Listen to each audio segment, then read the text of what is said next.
What's up everybody, and welcome to the channel. Today we're checking out the all-new 2025 Infiniti QX80. This is a Sensory four-wheel drive finished in grand blue with an MSRP at $108,000. So let's go ahead and take a look at what this giant SUV is going to have to offer, and comment below, do you think it's worth dropping six-figure on Infiniti's newest SUV? This is their flagship, up in price with some greats like the Cadillac Escalade or a Lincoln Navigator. Are you going Infiniti? Comment below. So with that said, let's pop this hood, see the heart of the beast. So this is going to have a 3.5 liter twin turbo V6 with 450 horsepower, 516 pound-feet of torque. Got the all-mode four-wheel drive, a 9-speed auto, and 0 to 60 is actually around 5.3 seconds. Pretty impressive for a vehicle that weighs 6,000 pounds. It can tow 8,500 pounds, and with a 23.6 gallon fuel tank, you're looking at 16 miles to gallon in the city with 19 out on the highway. Moving to the styling, this thing is bold. We have a massive front end with a huge grille. I like the LED lights up above. When you tap the buttons, or especially at night, this will light up super cool. We have an illuminated Infiniti badge as well. Super bold, ginormous grille with this nice mesh. We also have our actual headlights over on this side. You have these massive cutouts here as well. Airflow can guide around the front bumper.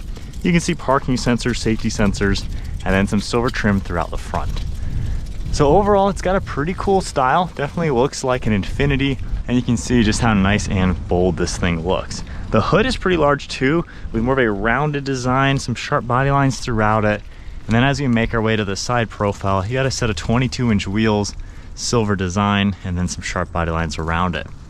You're gonna see a nice design accent for that trim piece in the front fender, and then body colored mirror caps with gloss black, LED turn signals, side view camera, and they are power folding. Now when you walk away from the vehicle, this will actually, I can lock it, but those will actually fold away. So hopefully you can see right there, but as I walk up closer to it, it's gonna automatically pop outwards. Pretty nice touch the way they've done that. Of course, we have the power folding side mirrors, and then we can unlock it and put them all back. You have the gloss black right here, same with throughout the windows, and this silver aluminum design. As we make our way up on top, you're gonna get these roof rails with roof racks, then you got a full panoramic sunroof. For the side profile, once again, this thing is huge. Has a massive design to it. We have running boards down below, and just a really cool look. It definitely is different than anything you've seen at this price range. Very different than the other luxuries. But you got these really cool LED taillight bar as well, and I like how that silver trim kind of cuts into the back. A nice dip up here as well, integrated with your spoiler, third brake light, another look at the taillights, and then all of your badging, Infiniti written out. Got some silver trim, parking sensors. We have the trailer hitch behind here, and then more pieces on the back. So what do you guys think of the styling? It is very unique, very different from other vehicles that are at this size. Now to get into the back, you're gonna have a button right here to lift open the power liftgate, and we have a pretty good amount of storage. Now I like this extra shelf, gives you a really cool way to divide this, especially with the third row up. You have space under it as well, and then you can just press these buttons, take the whole thing right out to gain access to the floor. Now within this floor, you can pop that open, you're gonna see hidden storage space, and then you're gonna have your spare tire kit underneath there. And with it folded down, it's nice and flat. You can also get this on the floor if you just want it out of the way for right now. You're also gonna see all these buttons over here, so you can raise and lower the suspension and raise and lower all of these seats. So if I just hold the buttons for about a second, we can go ahead and fold down the second and third row all independently. So I think that actually is a good touch for the third row back here.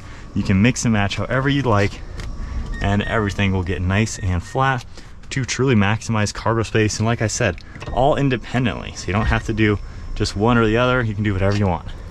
So really nice for sure. Lifting the rest of them up. And then from here, we have the lock button as well as that button to go ahead and close everything. Now moving on to the interior itself, this is going to get genuine leather for the second as well as the first row. You're going to see the really nice tan color all throughout it.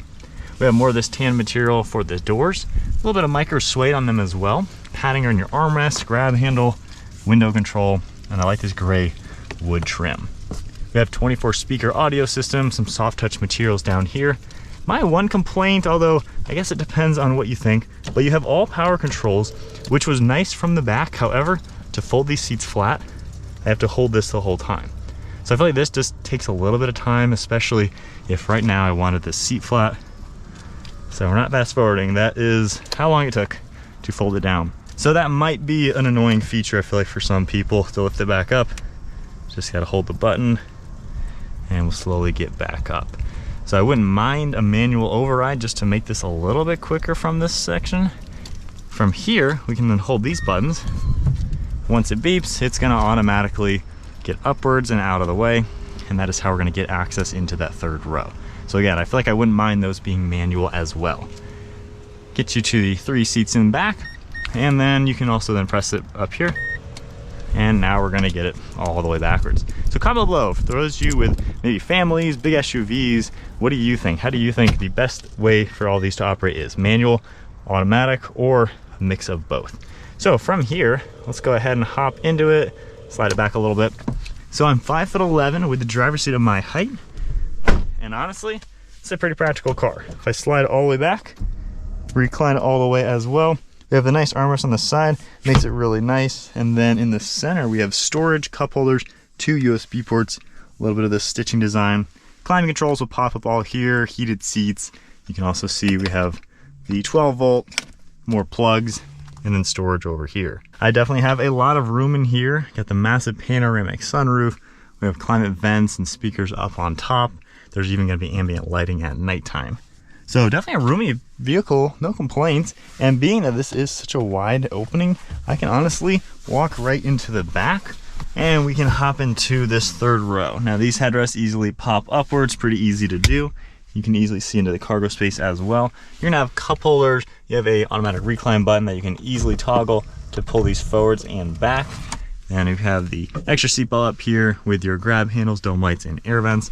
And with this seat more in a neutral position, you know, I have extra legroom, really comfortable. So not bad at all. The seat itself, nice and padded and pretty good leg support, and it's high enough up to where I'm not sitting on the ground. Now this seat, there is a strap back here I can pull and manually fold this one down. That side does not have a strap, which is kind of odd.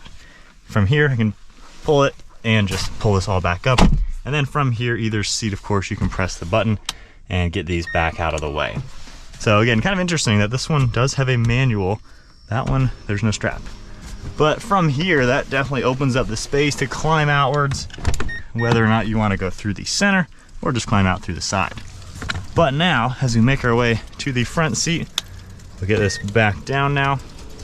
You can get another look at those folding door handles. But the front seat is going to get the same material across the door panels with this micro suede and stitching. You have memory seating in the gray color, all of your window and mirror controls. And then you can see controls on this seat. We have massaging seats, power lumbar, also adjustments for your side bolsters. And then the perforations throughout this leather look really nice. Also even speakers up in the headrest, which is a super cool touch. Hopping inside now, keep my foot on the brake. Let's fire it up. Got a 9-inch screen and then 2 14.3-inch screens. They have a really good look to them. Looking at the steering wheel, we have this nice leather on the airbag cover with your logo, cruise control settings on the left, this nice silver trim, contrast stitching, and then on the right side, you can toggle from the left screen to the right screen and use this control panel. So I can very easily go into all of this information and then toggle over here and all of a sudden go into things on that screen. You're also going to see this roller dial is at an angle this way, which actually makes it a lot more ergonomic than if it was up and down like every other car. So that is a cool touch. We have paddle shifters as well, and then we have these stock on the right side for windshield wipers, headlight and turn signals over on the left. Now, taking a look at the gauge cluster, you can go left and right, see a few things, go up and down as well in various screens, and then basically all the things you're used to seeing on a lot of Infinitis, so super easy to see what's going on. And then from here, if you toggle this icon again, you can then change a few things. You can even change your view, get a bit more traditional style with the round gauges, and then from here, you can go back into it and go to an enhanced icon. So pretty cool the way it's looking. On the left side, we have our steering intervention, lane keeping, heads-up display adjustment, the electronic parking brakes down below. You have some of that nice tan color heads-up display, and then this bezel for all the screens. We have this soft touch material up above as well. Has a cool look with the stitching, this tan color. Infiniti and these little lines actually all light up at night, which looks really nice. And then the center infotainment screen, really cool animations, the way everything works when you toggle things. Of course, navigation will pop up. We have the Google integration, just really cool looking. We have audio control. You can go into your phone integration, home icon, different apps as well will pop up. CarPlay, Android Auto, there's a dash cam built in. And then settings on this left side where you can adjust some of the basic things within the car. Now, reverse is over here. If I do that, you can see our nice backup camera. We have a few different zones you can view, different ways you can look at everything. Super HD graphics, parking assist in the center, and then all of our drive select. Back into park. We have our climate controls in the center with volume, and then this screen is pretty cool to where you can touch things, but nothing actually happens until you press it hard. You can probably hear that, but you have that haptic feedback to where you can't just accidentally press things. You have to kind of be more intentional, which I actually like. I'm not the biggest fan of touchscreen when you're driving. It's kind of hard to keep your hand from shaking, but this is kind of easy to just rotate your hand around, just slide it around, and press when you want it to work. So I actually like that quite a lot. We have rear climate you're able to adjust. Drive modes as well will pop up here, and you can go into all different drive modes. You have sport, towing, standard of course, and then you see our suspension, four-wheel drive control as well. Hazards are down below. We have the suspension, and then you can see storage underneath here with more of that stitching. Now for the center, we have the tan color with this nice micro suede, and then these will pop open. We have cup holders on the right, phone holder with charging, different plugs down below, and then the center is pretty ample with a lot of space. Now for the glove box, it is a far reach for the driver, really hard to reach, but you have a nice amount of space in here. And then one last look at the interior. Pretty cool place to be. We have that digital rear view mirror, sunglass holders up above with all of your dome lights, and then you have a massive sunroof with LED lighting throughout it.